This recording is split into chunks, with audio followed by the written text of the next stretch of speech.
del capitán Jorge Sáenz, instructor de tiro categoría A, número 006, si no me equivoco. Fundador también de la matrícula de, entre otras cosas, de la matrícula de instructores de tiro del registro de armas, autor de libros, uno de los cuales tuve el honor de hacerle el prólogo, Top Gun, el primer Top Gun, y se va a referir el capitán Jorge Sáenz a el hombre y el arma. Adelante, capitán. Muchas gracias, doctor. Damas y caballeros, muy buenas tardes. Quiero manifestarles sobre todo que estoy muy contento de estar acá, en este ambiente positivo para las armas, sin duda. Y además, decirles que es un honor exponer en este colegio de la abogacía ante todos ustedes. Por lo tanto, agradezco muy especialmente al doctor Frank el hecho de haberme invitado. El tema de hoy son las armas y el hombre. Y además, durante su desarrollo, voy a dar estadísticas muy interesantes relacionadas con la delincuencia en general y en el mundo, para saber cómo estamos, porque hay en los medios una tendencia a defenestrar todo lo que sea la tenencia por parte de particulares, como vamos a ver ahora. Y además, lamentablemente, debo decirlo, hay también falsedades cuando exponen por televisión y demás, porque, por ejemplo, mencionan las estadísticas relacionadas con accidentes de armas de fuego en domicilio, y no hay ninguna estadística. La semana pasada estuve en la policía de la ciudad averiguando, no existe. De manera que es una falacia, y eso induce negativamente, por supuesto, a la gente, sobre todo a aquellos que no conocen en qué consiste esto del arma. El arma es un elemento inocuo. ¿Cuántas veces se encuentran el revólver del abuelo que está dentro de un cajón hace 20 años? Y no mató a nadie esa arma. Pero el uso del arma depende del hombre. Y a su vez el hombre a veces necesita tener un arma para defenderse, para practicar el deporte noble del tiro, para coleccionismo, para cazar. Todas actividades legales. Y lo lamentable es que dentro de ese marco aparece también la delincuencia. De manera que hay una simbiosis entre el arma y la necesidad del hombre que la usa, y el hombre que la usa del arma. ¿Pero qué es el arma? Hay muchos tipos de arma. Arma es todo elemento que potencie la fuerza humana. Es una buena definición porque realmente es así. Y en este campo tenemos a los desarmistas que quieren eliminar en manos particulares el arma, y hay otros peores, los desarmamentistas, que se oponen incluso a las Fuerzas Armadas, con la teoría de que eliminando los ejércitos estaremos en paz. Y lo que no se conoce es que los ejércitos nacieron después de las guerras tribales en aquel entonces, donde el chamán, el cacique, el líder de una tribu allá en el lejano mundo, hace 10.000 años, 20.000 años, en la prehistoria, recibían ataques de otras tribus que querían sus tierras, llevaban lo que podía y raptaban mujeres. Y ahí nació la idea de formar gente para que los defienda. Y ahí estaba el origen del ejército.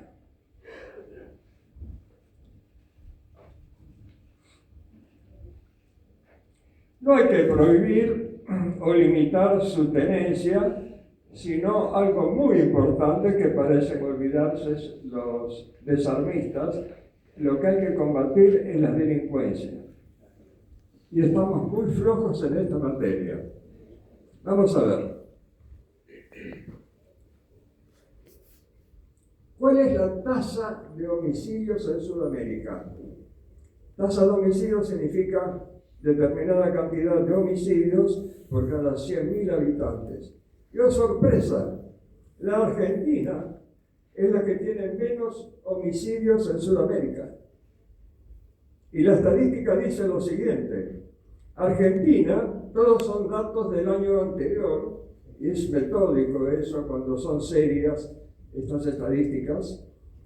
En el año anterior, para todos los países que voy a nombrar, tenemos la Argentina con 3.8 homicidios cada 100.000 habitantes. Bolivia 4.4. Y acá tenemos un país con normas prohibidas, Cuba. 4.5. Estuve una vez en Naciones Unidas como delegado en Viena, y claro, era jefe de inspectores del RANAL en ese momento, y tuve una comisión a Viena varias veces para un protocolo contra la fabricación y tráfico ilícito de armas de fuego.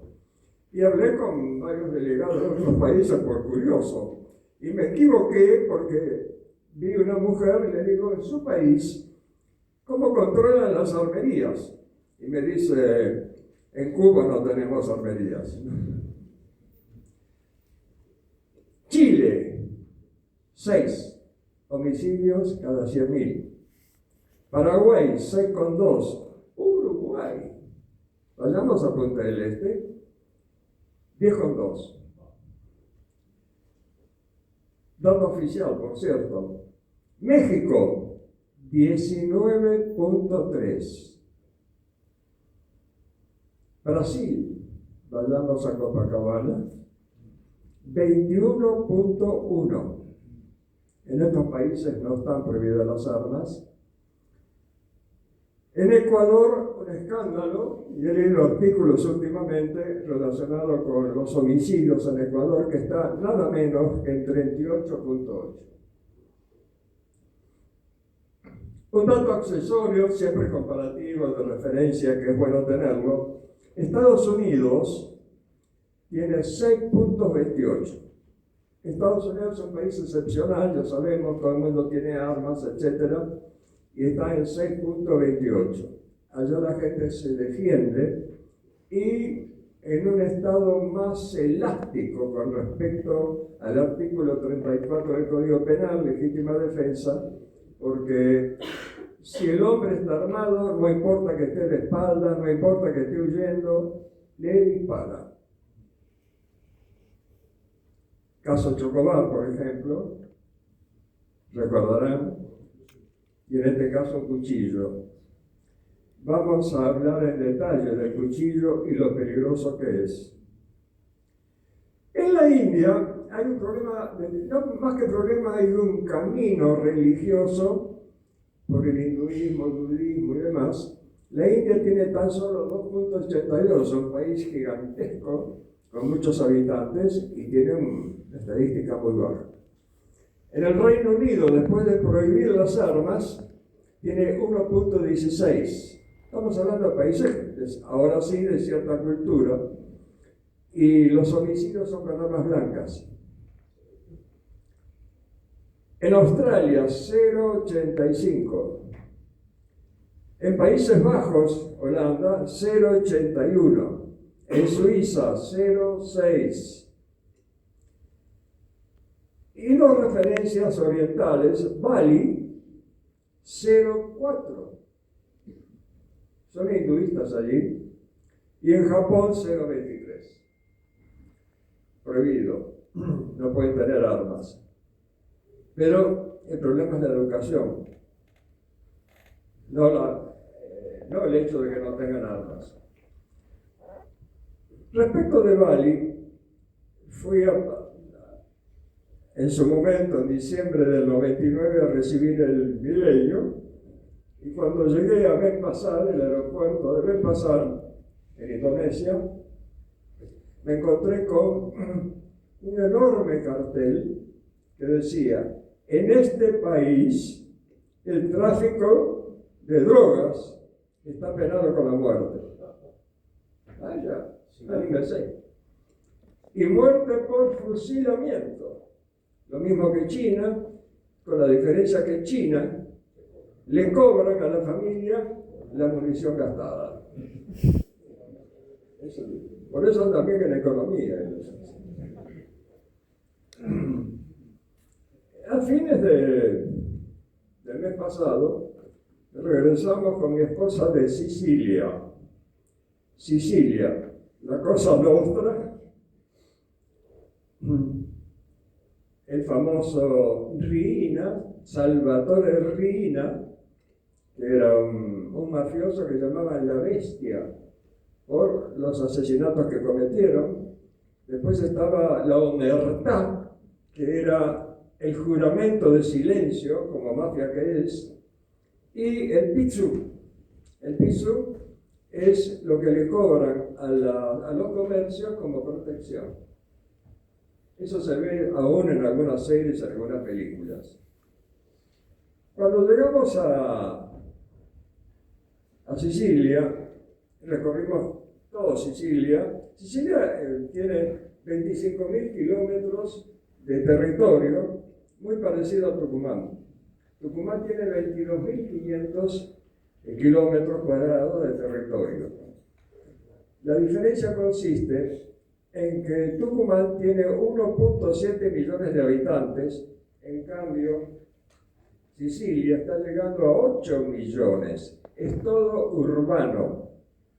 Y me llamó poderosamente la atención, en el medio de lo que sería el campo en algún momento, todos los cuadrados sembrados, la gente a las 7 de la mañana está trabajando, y además en todos lados, ya sea arriba del cerro, cerros bajos, por ejemplo el monte Etna tiene 3.400 metros, que es el más alto de Sicilia, el famoso volcán. Ahora,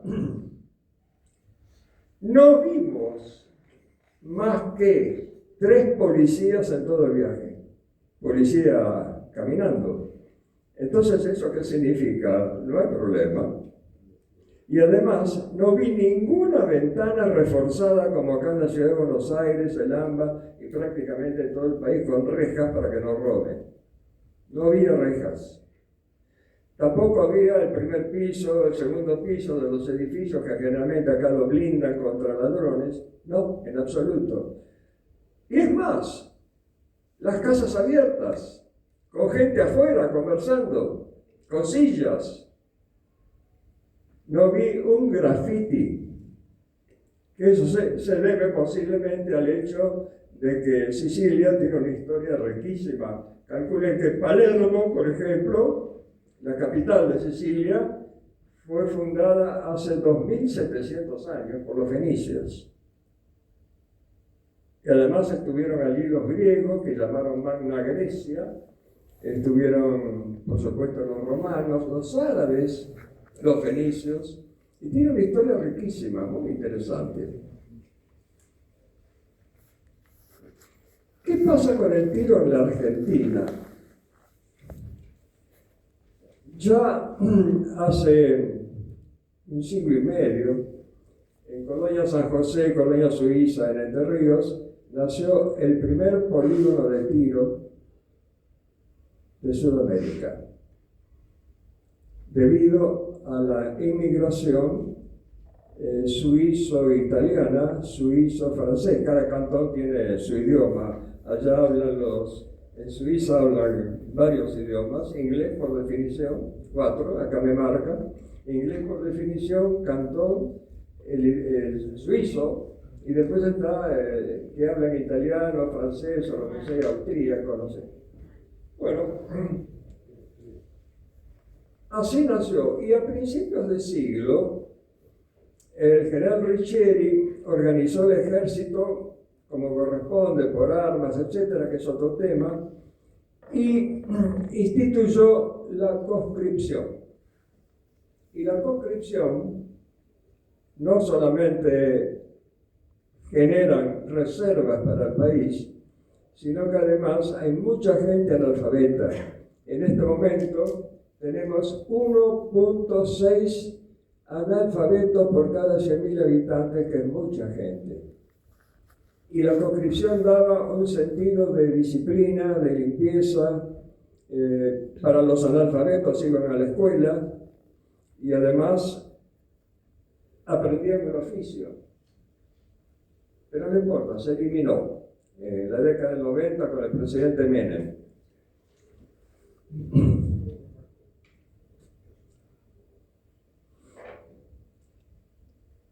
Resulta imprescindible que en el marco de las políticas de Estado se tengan en cuenta los factores que forman y mantienen un delincuente activo, tales como adicciones y alcoholismo, influencia de la violencia en la cinematografía y en la TV. El chico, cuando ve la película por la pantalla grande o la pantalla chica, cree que eso es natural en el mundo, y no es natural, la violencia. Vemos una película norteamericana y realmente, si no hay 4 muertos, es mala la película. La eliminación de la conscripción, que se nota. La procacidad y vulgaridad de los medios. Entonces el chico dice cualquier palabra en cualquier momento, en cualquier lugar, incluyendo la escuela. Avance del materialismo y disminución de valores. Recuerdo que hace, 3 años más o menos, un chico, y felizmente no es el único caso, devolvió plata. Una suma de 30.000 pesos, recuerdo que era en ese momento, un muchacho, un niño de la escuela primaria. Entonces, bueno, trascendió y viene una movilera de Crónica. Le hace una serie de preguntas: ¿qué sos? ¿Dónde escribís? Etcétera. ¿Cómo fue la circunstancia? Y después le dijo lo siguiente, que yo realmente no sabía qué decir, qué hacer y qué pensar. ¿Saben qué le preguntó a la movilera? ¿Te cargaron mucho tus compañeros porque devolviste la plata?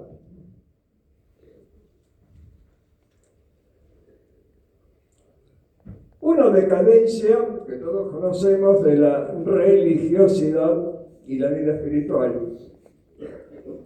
Y además algo fundamental: falta de cárceles.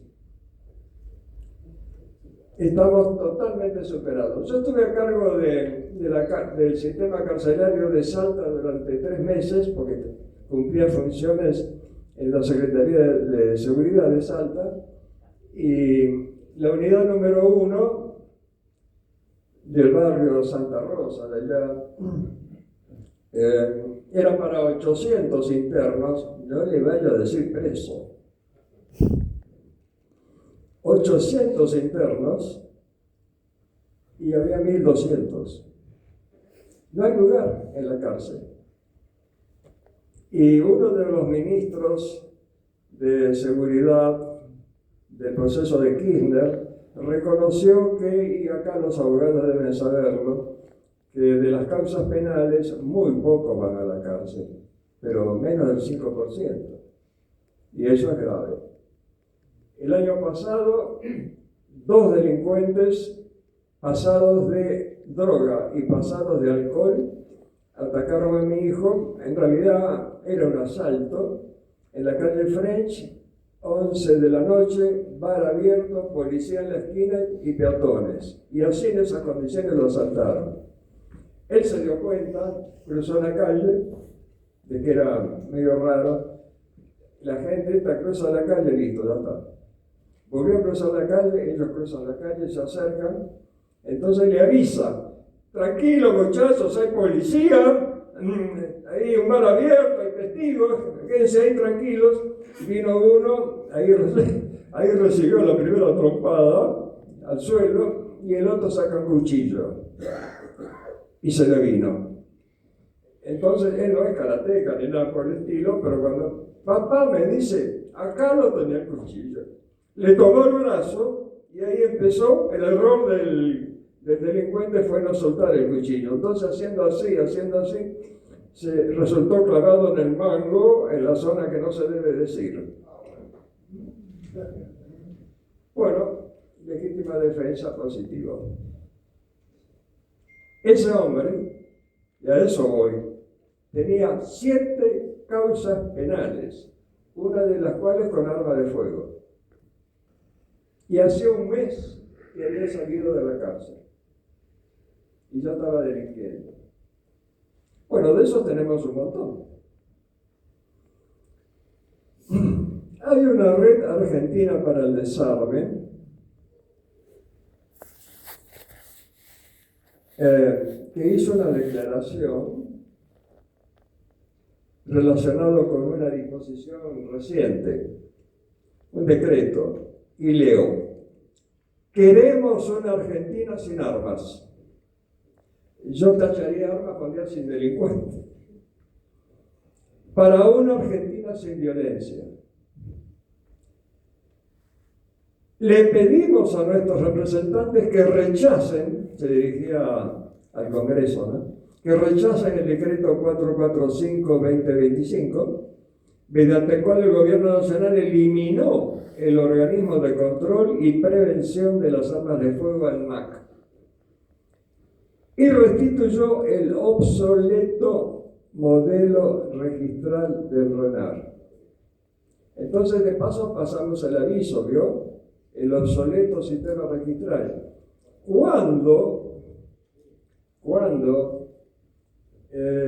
Esa vez que participé de reuniones en la ONU, después de intervenir la Argentina en ese congreso, en 140 países, Angola a la izquierda, Argentina, Austria, primera fila, por la A, y nosotros aportábamos información, definiciones, porque tenemos el decreto 395, que está todo. Bien, fue tal la actuación de nuestro país que cuando informo al director del RENAR, le digo que estamos a la cabeza del mundo o después de Canadá. Y a fin de año, no, estamos primeros. Canadá después de nosotros. Bueno, eso fue reconocido en el año 2000, las reuniones fueron en el 99. En el año 2000 fue reconocido por el secretario general de las Naciones Unidas como que la Argentina tenía el más completo control de las armas de fuego en manos particulares. Kofi Annan era el secretario en ese momento. Pero, según la opinión de la Red Argentina para el Desarme, es obsoleto modelo registrado del RENAR.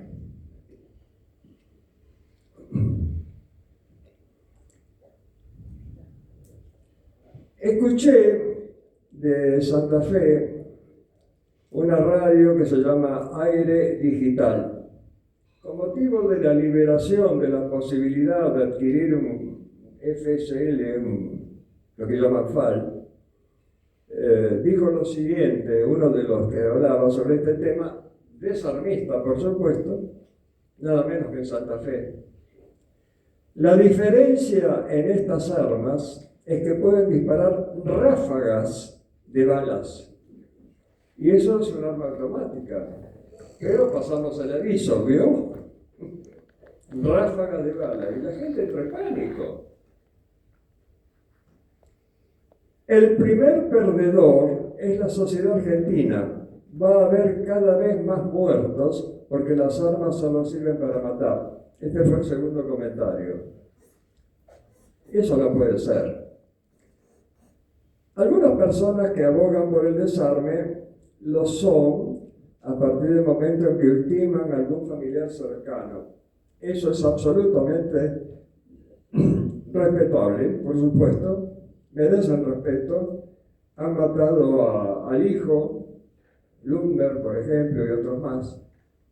Y quienes perdimos hijos, nos damos cuenta qué significa eso.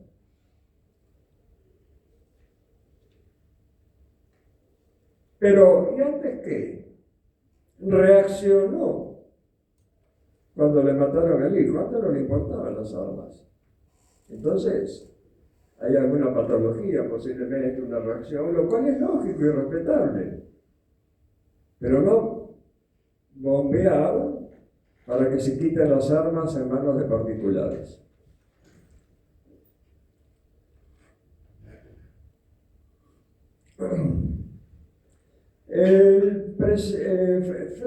Frederick, tiene un apellido también este señor, Reuterwald. Frederick Reuterwald es un alemán que artista plástico, que cuando mataron a su amigo John Lennon en el 80 hizo una alegoría de esa muerte, que es un revólver con un nudo en el cañón, que está ahora, en el año 88, murió en el 80 el Beatle, pero en el 88 logró que esté frente a Naciones Unidas. Y es muy fuerte esa imagen, muy fuerte, y asusta más, todavía.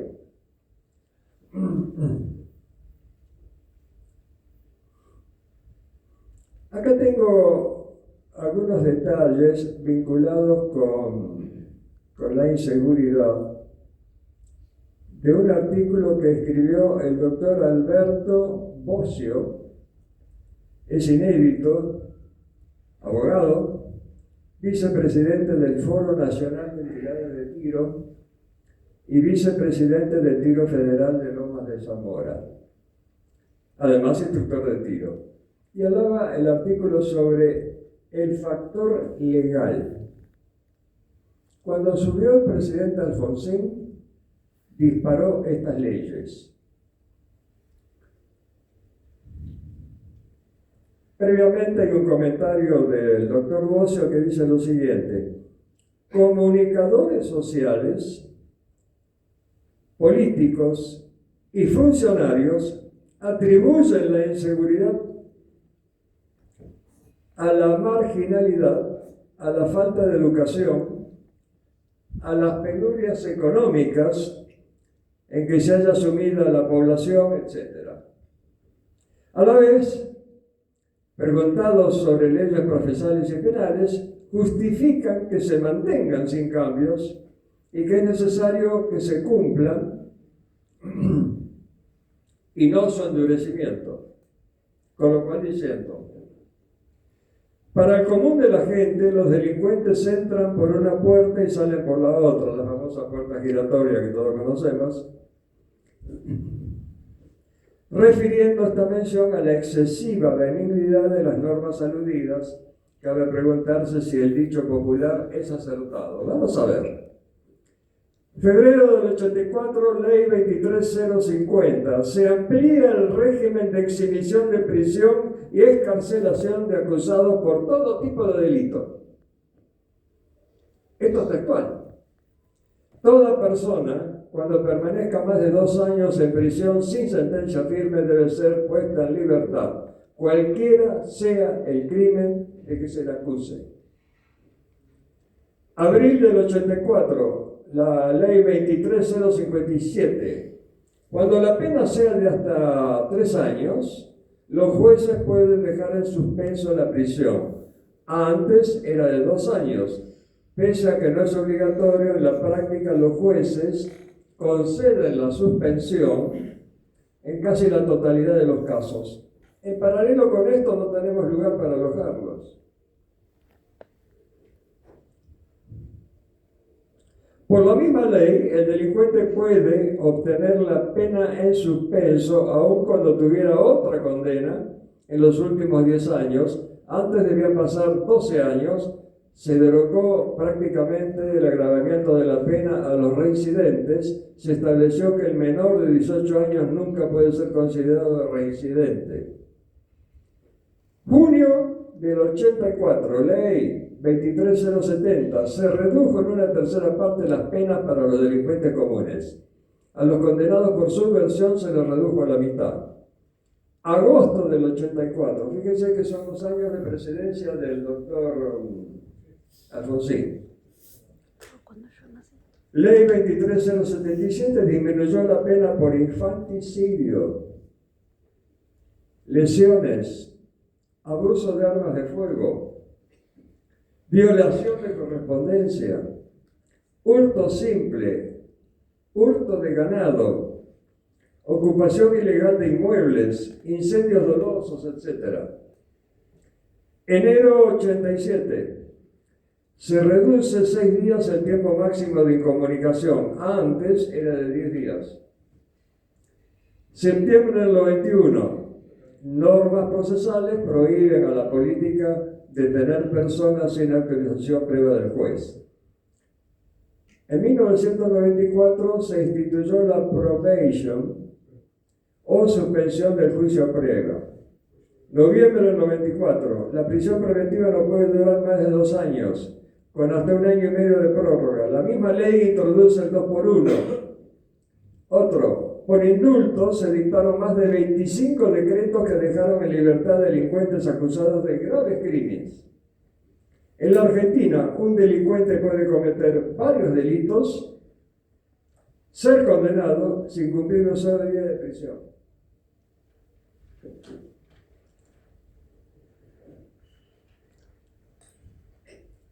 A propósito, en Romanos 13 de la Biblia figura que es lícito para un católico, para un cristiano de la Biblia,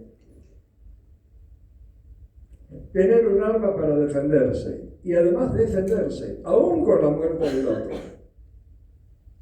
Y eso lo dice la Biblia. Es decir, el libro sagrado, digamos, está de acuerdo con la legítima defensa. El doctor Oscar Vanzetti, que lamentablemente tuvo que irse, estábamos acá conversando, vive en La Rioja y tuvo la gentileza de acercarse acá, porque estuvo 3 días en Buenos Aires y vino aquí a presenciar las exposiciones. El doctor Oscar Vanzetti escribió, médico forense, escribió un libro que se llama El efecto derrumbamiento. Y acá viene un tema muy interesante. Una persona se defiende, le dispara, el bueno dispara, lo hiere en la pierna, lo hiere en algún lugar más o menos vulnerable y en general, cuando una persona se herida cae. Y damos por terminado el asunto. Grave error. Porque ese hombre, mientras tenga la mente funcionando y sus manos hábiles, puede matar.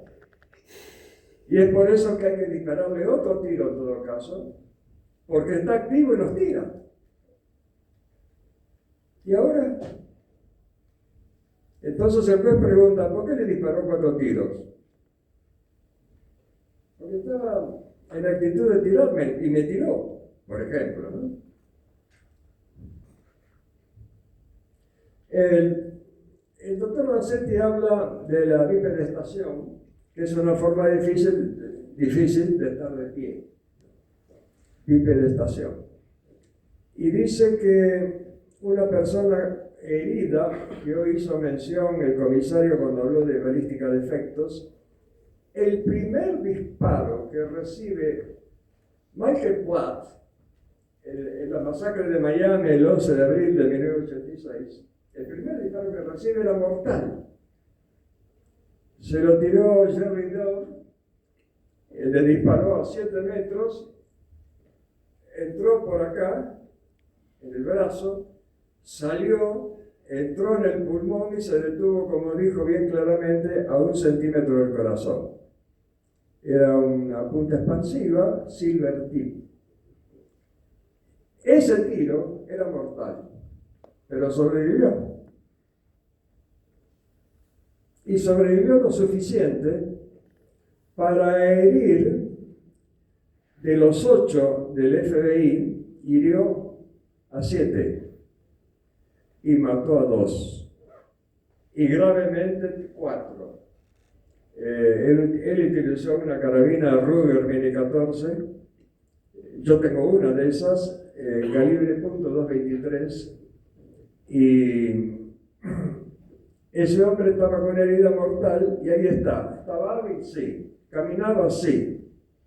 Y además había sido comando del ejército, era un guerrero, por decirlo de alguna manera. Bueno, ese es otro ejemplo. Un solo tiro, el primero lo hirió y fue inútil. Mató a 2 y a 4. Y hay muchos ejemplos de este tipo, por supuesto. A todo esto tengo 2 libros de Paul Weston y John Farman, que son 2 policías que han escrito libros sobre entrenamiento policial. Ambos hablan sobre el ataque a cuchillo. Parece que yo en el Club de Tiro de Independencia soy director de tiro y hay varios instructores y damos cursos para el legítimo usuario. Y es notable, cuando llegamos a legítima defensa, más o menos un 60% pregunta: ¿y qué pasa en la proporcionalidad en la defensa si él me ataca con un cuchillo y yo tengo 44 Magnum? O lo que sea. ¿Es lícito? Vamos a ver un poquito cómo es el tema del ataque a cuchillo, porque es muy interesante. El 20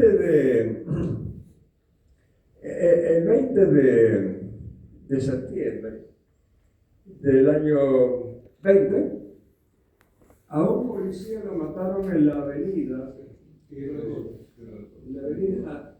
Sí. Ciudad Corta, de un hombre totalmente sacado, un tal Rodrigo Rosa, totalmente sacado, y atacó a un oficial de policía, Juan Pablo Roldán. Este policía, rodeado de policías, el otro con un cuchillo, empezó a caminar hacia él, y él equivocadamente retrocedió dándole el frente al hombre del cuchillo. Y finalmente picó y le dio varias puñaladas y finalmente murió. Bueno, ahí recibió varios tiros y también murió este hombre. Bien, cuando una persona tiene un cuchillo, creo que no alcanzan todas las armas del mundo para defenderse, por decirlo exageradamente, porque es peligrosísimo, más peligroso que un 44 Magnum, si se quiere. Un cuchillo de cocina es terrible, es realmente terrible. Entonces, de pronto aparece acá, en este escenario del cuchillo, aparece un tal Dennis Toller y la regla de Toller. Toller es un policía de Salt Lake City, en Estados Unidos, que escribió e investigó sobre el ataque a cuchillo, y es un tema muy interesante. Él dice, la regla de Toller dice: un hombre con un cuchillo a 6 metros punto 4 es peligroso. 6 metros. Y el procedimiento que él hizo para obtener esa medida, yo creo que es mayor el interés que uno puede tener por eso, porque así como estos 2 autores que nombré, que habían escrito libros, hablaron de ataques al cuchillo, le digo uno de ellos, vuelvo a los autores estos policiales. Uno de ellos dice que iba patrullando con revólver en esa época, calibre 38, por Nueva York, y por radio escucha que hay un hombre totalmente sacado, armado con un cuchillo. Él se aproxima, baja del patrullero solo y le dice que baje el arma. El hombre no la baja. En ese momento llega un segundo hombre, a último momento llega un segundo policía y le dice que baje el arma. Y finalmente no solamente no bajó, sino que lo atacó. El policía, el que llegó primero, le tiró 6 tiros de 38. Y el otro le puso 2 más. Tenía 8 tiros. Lo mató al policía. Por esa herida terrible, ¿no es cierto?, del cuchillo. Y ahora, 8 tiros. Bueno, volviendo a Tueller, él se basó en unos experimentos que hizo, y les cuento cómo se hace, porque no es muy conocido. Si esta es la víctima, y este es el delincuente, él colocó a 6.4 metros un blanco donde, una silueta donde le puso un papel de 10 por 20, acá. Este hombre portaba armas, tenía un arma, y acá un instructor, al toque de silbato, estamos a 7 metros, y el instructor corre 7 metros, representando al delincuente, que corre hacia la víctima. Él corre para acá, y cuando llega allí, toque de silbato, se suspenden las acciones. Vamos a ver el blanco. Este hombre son 2 segundos y medio más o menos, el tiempo para correr esa parte. Entonces, este hombre supuestamente corrió. Acá el instructor tardó 2 segundos y medio para los 7 metros, se supone que esto también.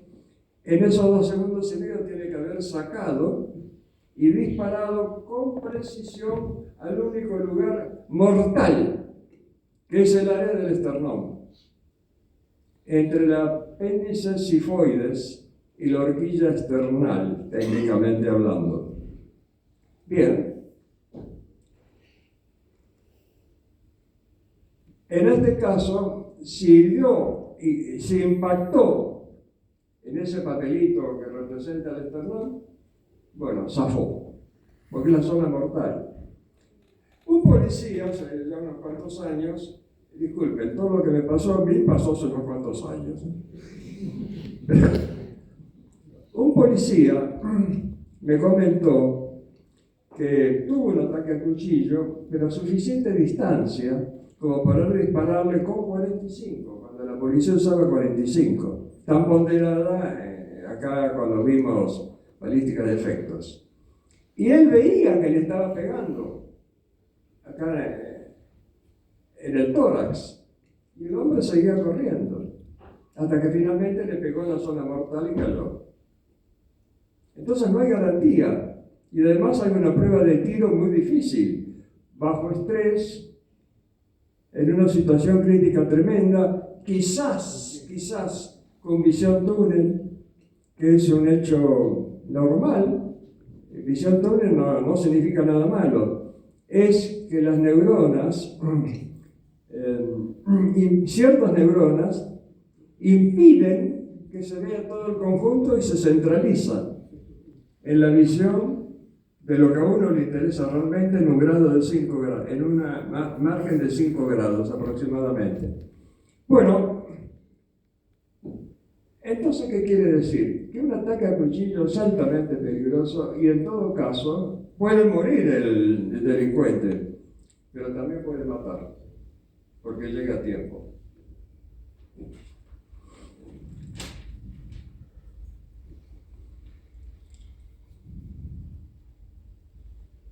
Lamentablemente, yo no sé si llegó a los estrados judiciales la teoría de Dennis Tueller, el americano de Salt Lake City, no lo sé. Pero sería interesante porque entonces un ataque a cuchillo, en cuanto a proporcionalidad, no hay duda. Hay que pararlo como se pueda.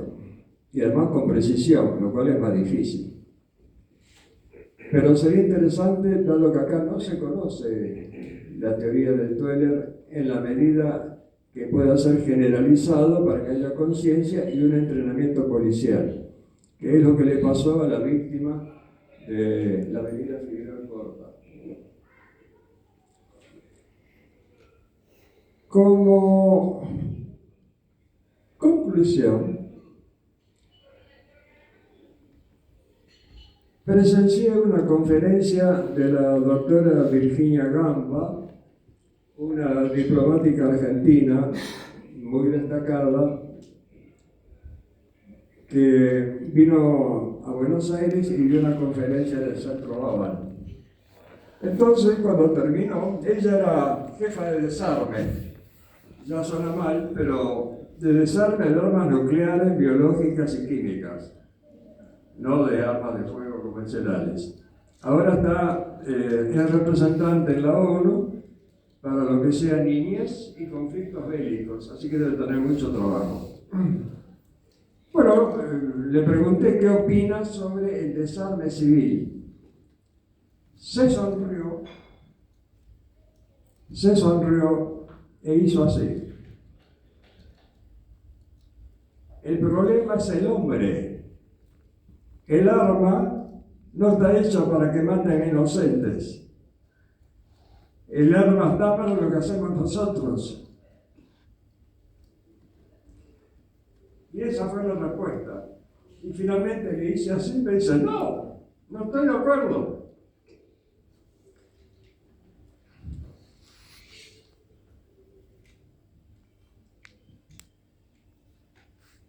La doctora Gamba participó en África de una institución que se llama Pongwash, que hacía canjes de armas,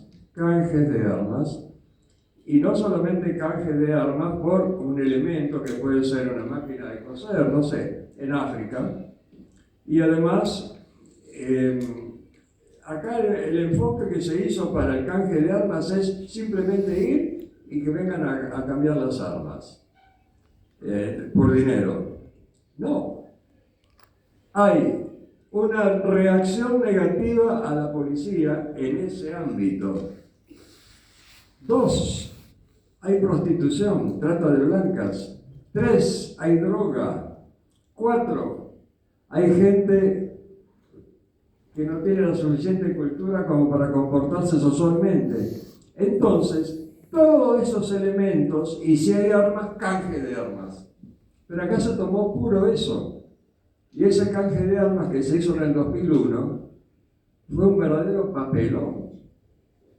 Porque recibió $50.000 en verdes por parte de Naciones Unidas y del gobierno de Mendoza, 250.000 pesos que eran dólares, es decir, $300.000. Se hizo el canje y juntaron 300 armas. Fracaso. En Mendoza. Entonces, ¿qué? Bueno, los que estaban haciendo, 2 personas, los que estaban haciendo el canje por dinero, recolectaron todas las armas secuestradas en la policía y en los juzgados. Y llegaron a 3.000, entonces salió éxito bueno, ahí está. No tiene nombre. Hay una falta de seriedad total. Y de esas 2 personas, no lo iba a decir, pero sí lo voy a decir. De esas 2 personas, una, en el mes de abril de este año, fue condenada por violencia de género. ¿Les gusta? Armas no, pero violencia de género sí. Lo pueden averiguar, pongan Godoy Cruz, violencia de género, y sale el nombre, que es el mismo. Godoy Cruz Mendoza, quiero decir, ¿no? Bueno,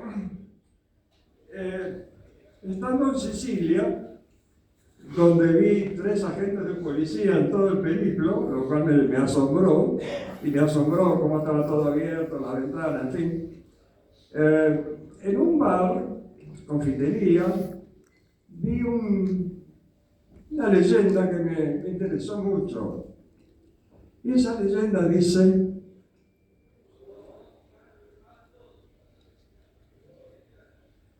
en el drama de la vida, a lo largo del drama de la vida, conocemos muchas máscaras. Repito, conocemos muchas máscaras, pero ningún rostro, muy pocos. Y eso es lo que nos pasa. Basta de máscaras. Muchas gracias.